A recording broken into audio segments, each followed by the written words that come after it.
Assalamualaikum warahmatullahi wabarakatuh. Saya Putri Syahrani Ramadan dengan NIM 1872150138. Di sini saya akan membahas mengenai pertanyaan dan jawaban terkait akuntansi biaya. Berikut ini adalah soal akuntansi biaya. Yang pertama, elemen-elemen yang membentuk harga pokok bahan baku. Yang kedua, prosedur dan kalkulasi biaya untuk sisa bahan, barang rusak, dan cacat. Yang ketiga, langkah-langkah pengendalian biaya bahan baku. Keempat, penggolongan kegiatan tenaga kerja. Kelima, akuntansi biaya tenaga kerja. Keenam, perhitungan premi lembur. Ketujuh, pencatatan biaya tenaga kerja. Soal yang pertama mengenai elemen-elemen yang membentuk harga pokok bahan baku. Menurut prinsip akuntansi yang lazim, semua biaya yang terjadi untuk memperoleh bahan baku dan untuk menempatkannya dalam keadaan siap untuk diolah merupakan elemen harga pokok bahan baku yang dibeli. Nah, di dalam elemen harga pokok bahan baku ini yang pertama ada harga beli, yaitu harga yang tercantum dalam faktur dari penjual. Yang kedua ada biaya angkut, yaitu biaya untuk mengangkut bahan baku. Yang ketiga, biaya pembelian lain, yaitu biaya yang dikeluarkan untuk menyokong pembelian bahan baku. Yang keempat, biaya menyiapkan bahan baku. Biaya yang dikeluarkan untuk menyiapkan bahan baku tersebut dalam keadaan siap untuk diolah. Soal yang kedua mengenai prosedur dan kalkulasi biaya untuk sisa bahan, barang rusak, dan cacat. Prosedur akuntansi menurut Hartanto tahun 1992, halaman 391 bahwa idealnya akuntansi terhadap produk rusak harus mencakup tahap-tahap. Yang pertama, tahap alokasi biaya produk kepada harga pokok produk akhir, produk rusak normal dan produk rusak abnormal. Yang kedua, tahap pembebanan harga pokok produk rusak baik kepada produk akhir untuk yang rusak normal maupun kepada rugi produk rusak untuk yang rusak abnormal. Kemudian mengenai kalkulasi biaya sisa bahan, hasil dari penjualan sisa bahan digunakan sebagai biaya. Yang pertama, pengurang biaya bahan baku, yaitu kas atau piutang dagang pada barang dalam proses hingga biaya bahan baku. Yang kedua, sebagai pengurang overhead pabrik, yaitu kas atau piutang dagang pada biaya overhead pabrik sesungguhnya. Yang ketiga, penambah pendapatan luar usaha, yaitu kas atau piutang dagang pada hasil penjualan sisa bahan.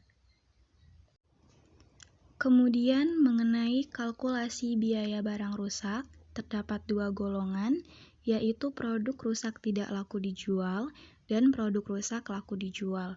Di dalam produk rusak tidak laku dijual, yang pertama ada produk rusak bersifat normal. Jurnal yang dibuat adalah persediaan produk selesai pada barang dalam proses dikurang biaya bahan, barang dalam proses dikurang biaya tenaga kerja, barang dalam proses dikurang biaya overhead pabrik. Yang kedua, produk rusak karena kesalahan. Jurnal yang dibuat adalah rugi produk rusak pada barang dalam proses dikurang biaya bahan, barang dalam proses dikurang biaya tenaga kerja, barang dalam proses dikurang biaya overhead pabrik. Kemudian di dalam produk rusak laku dijual, yang pertama bersifat mengurangi harga pokok selesai. Jurnal yang dibuat yaitu kas atau piutang dagang pada persediaan produk selesai. Yang kedua bersifat mengurangi biaya produksi. Jurnal yang dibuat yaitu kas atau piutang dagang pada barang dalam proses dikurang biaya bahan, barang dalam proses dikurang biaya tenaga kerja, barang dalam proses dikurang biaya overhead pabrik. Yang ketiga, bersifat mengurangi biaya produksi. Jurnal yang dibuat yaitu kas atau piutang dagang pada barang dalam proses dikurang biaya overhead pabrik. Yang keempat, bersifat menambah penghasilan. Jurnal yang dibuat yaitu kas atau piutang dagang pada penghasilan lain-lain. Soal yang ketiga, langkah-langkah pengendalian biaya bahan baku. Langkah-langkah pengendalian bahan baku meliputi yang pertama, setiap produk yang dibuat memiliki rute yang telah ditentukan personel. Rute ini merupakan urutan operasional yang harus dilakukan, serta menentukan daftar bahan baku yang dibutuhkan dalam proses produksi tersebut. Yang kedua, menyediakan anggaran produksi yang berisi rincian kebutuhan bahan baku. Yang ketiga, bukti permintaan pembelian kepada supplier yang mencantumkan jenis bahan baku dan jumlah yang dibutuhkan. Yang keempat, pesanan pembelian adalah kontrak atas jumlah yang harus dikirimkan. Yang kelima, laporan penerimaan menyatakan bahwa jumlah yang diterima sesuai serta melaporkan hasil pemeriksaan dan pengujian mutu. Yang keenam, bukti penerimaan bahan baku memberikan wewenang bagi personel di bagian gudang untuk mengirimkan bahan baku dengan jenis dan jumlah tertentu ke departemen tertentu pada waktu tertentu pula. Yang ketujuh, kartu catatan bahan baku mencatat setiap penerimaan dan pengeluaran bahan baku dan digunakan sebagai catatan persediaan perpetual. Soal keempat mengenai penggolongan kegiatan tenaga kerja. Di dalam penggolongan kegiatan tenaga kerja ada 4 golongan. Yang pertama menurut fungsi pokok dalam organisasi perusahaan. Ada 3, yaitu 1. Biaya tenaga kerja produksi, 2. Biaya tenaga kerja pemasaran, 3. Biaya tenaga kerja administrasi dan umum. Yang kedua, menurut kegiatan departemen-departemen perusahaan. Kita contohkan di dalam departemen produksi, biaya tenaga kerjanya digolongkan sesuai dengan bagian-bagian yang dibentuk dalam perusahaan tersebut. Yang ketiga, menurut jenis pekerjaannya. Di dalam departemen produksi tersebut, biaya tenaga kerjanya juga digolongkan lagi menjadi upah operator, upah mandor, dan upah supervisor. Yang keempat, menurut hubungannya dengan produk, dibagi menjadi 2. Yang pertama tenaga kerja langsung, yang kedua tenaga kerja tidak langsung. Selanjutnya soal kelima, akuntansi biaya tenaga kerja. Tahapan pencatatan jurnal gaji dan upah karyawan. Tahap pertama yaitu pembuatan daftar gaji dan upah.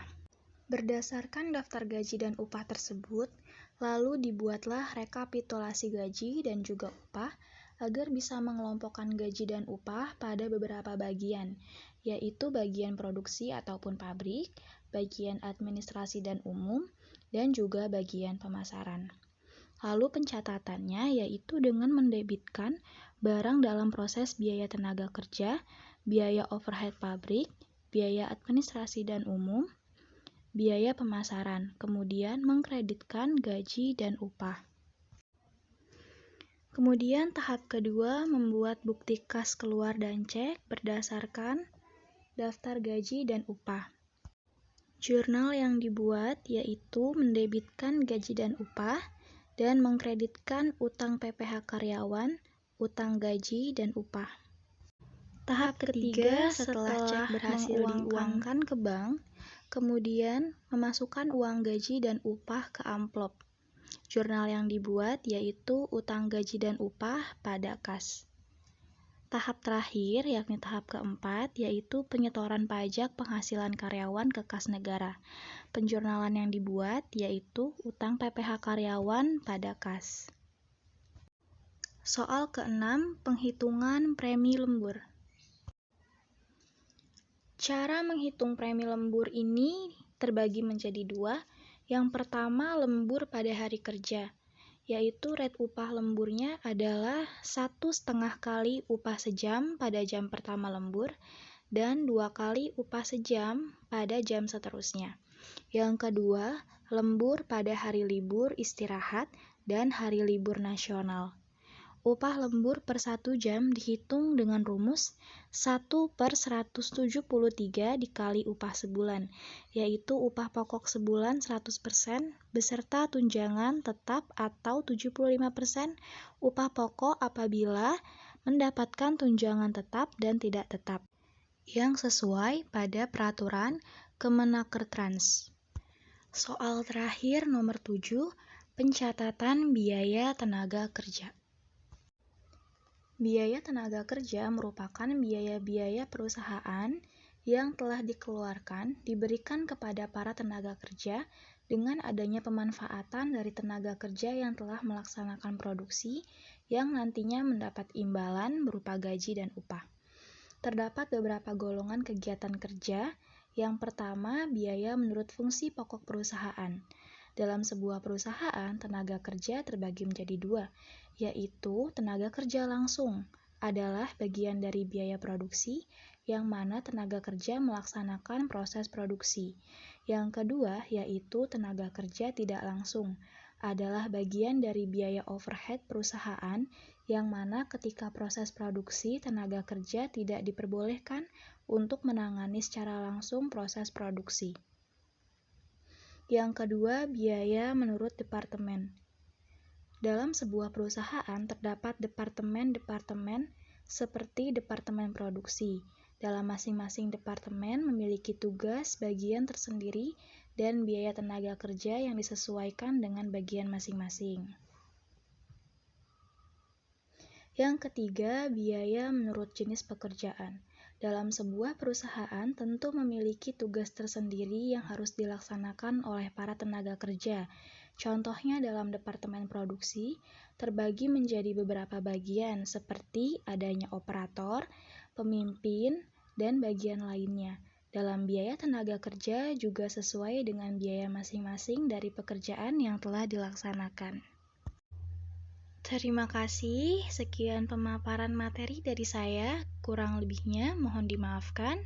Wabillahi taufik wal hidayah, wassalamualaikum warahmatullahi wabarakatuh.